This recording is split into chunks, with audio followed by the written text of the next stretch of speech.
Hello everyone, welcome back again. वापस से मैं आ गई हूँ ओला की एक नई वीडियो लेकर। लगभग 11 महीने पहले जब ओला ने मूव ओएस 6 को लेकर पहली बार बड़ा खुलासा किया था और उस समय ओला ने ऐसे ऐसे फीचर्स दिखाए थे जिन्हें देखकर लग रहा था कि अब हमारा ओला स्कूटर सिर्फ एक इलेक्ट्रिक स्कूटर नहीं रहेगा बल्कि एक स्मार्ट और एआई पावर्ड व्हीकल बनने वाला है। जैसे AI assistant, contextual voice navigation, predictive charging, longer hill hold, auto hold on slopes, adaptive cruise control, blind spot detection, proactive safety, camera and vlog, music control, collision detection, geo alerts, pattern lock और riding के हिसाब से personalise insights. यानी OS 6 में software, AI, safety और connectivity चारों तरफ बड़े बड़े अपडेट दिखाए गए हैं। लेकिन यह सबसे बड़ा सवाल है कि इसमें कौन से फीचर्स आपके नॉर्मल ओला S1 प्रो में सॉफ्टवेयर अपडेट से आ सकते हैं और कौन से फीचर्स के लिए स्कूटर में नया हार्डवेयर चेंज चाहिए। मतलब कौन से स्कूटर जो आपके पास पहले से है उसमें अपडेट आएंगे या नहीं आएंगे, और अगर आपको अपडेट चाहिए तो क्या आपको अपग्रेड करना पड़ेगा, दूसरी ओला लेनी पड़ेगी। इन्हीं सवालों के जवाब आगे इस वीडियो में देखेंगे। तो सबसे पहले तो मूव ओएस होता क्या है। अब बहुत सारे लोगों को ये पता है कि ओला में मूव ओएस अपडेट आता है, लेकिन शायद ये क्लियर नहीं है कि मूव ओएस आखिर है क्या।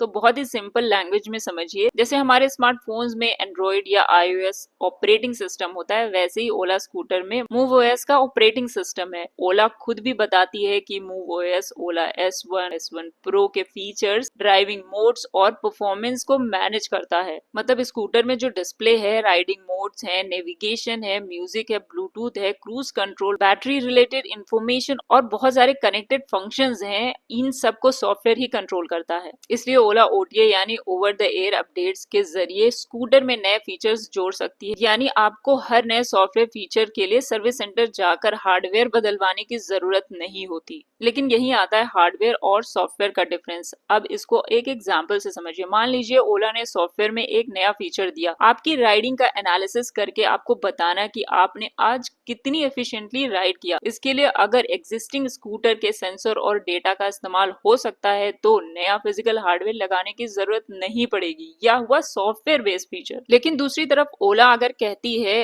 अब स्कूटर आपके सामने वाली गाड़ी को डिटेक्ट करेगा, तो स्कूटर को सामने वाली गाड़ी को देखने के लिए कुछ चाहिए, कैमरा चाहिए या कोई दूसरा सेंसिंग हार्डवेयर चाहिए, और यही होता है हार्डवेयर डिपेंडेंट फीचर। तो यही डिफरेंस आप देखकर समझ सकते हैं कि आपकी ओला में जो OS 6 के अपडेट हैं उसके बाद क्या क्या फीचर आ सकता है और क्या फीचर नहीं आ सकता है। चलिए समझते हैं इसे। अगर आपके पास नॉर्मल ओला S1 प्रो है तो आपके अंदर सवाल आ रहा होगा कि एआई असिस्टेंट उसमें आएगा कि नहीं। तो यहाँ पर एक पॉइंट समझने वाली बात है कि एआई असिस्टेंट जैसे फीचर्स सॉफ्टवेयर बेस्ड नेचर के होते हैं। Personalise ride insights, riding analysis, voice interaction, navigation improvements, music control और charging intelligence, geo based alert जैसे features existing hardware software architecture पर डिपेंड करके पुराने कंपैटिबल मॉडल में भी दिए जा सकते हैं। सो ओला S1 प्रो में बहुत सारे फीचर्स, एआई फीचर्स हैं जो आने वाले हैं, आ सकते हैं, वो सॉफ्टवेयर बेस्ड हैं। लेकिन हर एक फीचर आएगा और हर पुराने मॉडल में आएगा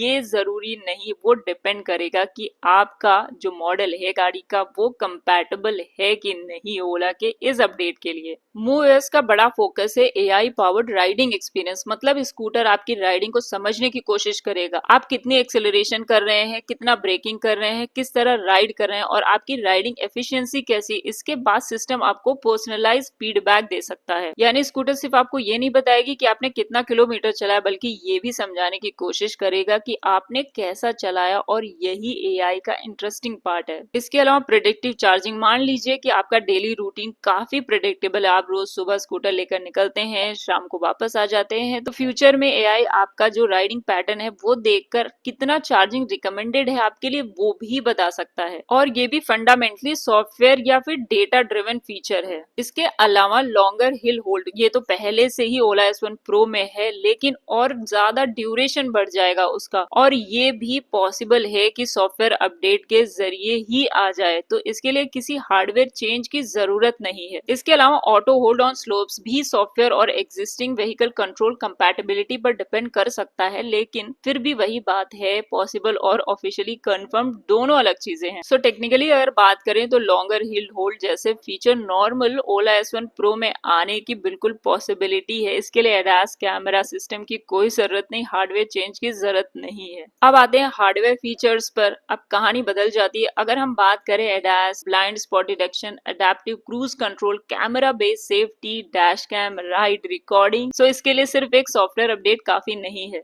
एडास यानी एडवांस ड्राइवर असिस्टेंस सिस्टम हमने कार्स में देखा है, तो अब ओला भी इसे अपनी गाड़ियों में इंट्रोड्यूस करने वाले हैं। सो ओला S1 Pro स्पोर्ट में फ्रंट कैमरा दिया गया। ओला ने स्पेशली कहा था कि यह फ्रंट कैमरा राइड्स को रिकॉर्ड करेगा और फुटेजेस को लाइव व्लॉगिंग के लिए भी इस्तेमाल करने की सुविधा देगा, तो इसी से एडास और बाकी सारी चीजें मैनेज होंगी। इसके अलावा adaptive cruise control, blind spot detection, ये सारी चीजों के लिए भी हार्डवेयर की जरूरत होगी, कैमरा की जरूरत होगी, सेंस करने की जरूरत होगी कि आगे पीछे क्या चल रहा है, किस स्पीड में है, क्या माहौल है, उसके बाद ही ये जजमेंट दिया जा सकता है। तो इसीलिए आई थिंक सो कि ये सारी फीचर्स भी उसी गाड़ी में होंगे, उसी ओला में होंगे जिसमें ऐसे हार्डवेयर अवेलेबल होंगे। सो आप बताइए कि आपके पास कौन सी ओला है और आपके ओला में क्या कोई अपडेट आया है ऐसा, और आप इन सब अपडेट के लिए क्या अपनी ओला अपग्रेड करना पसंद करेंगे? जैसे ओला S1 Pro है तो आप स्पोर्ट्स लेना पसंद करेंगे या नहीं?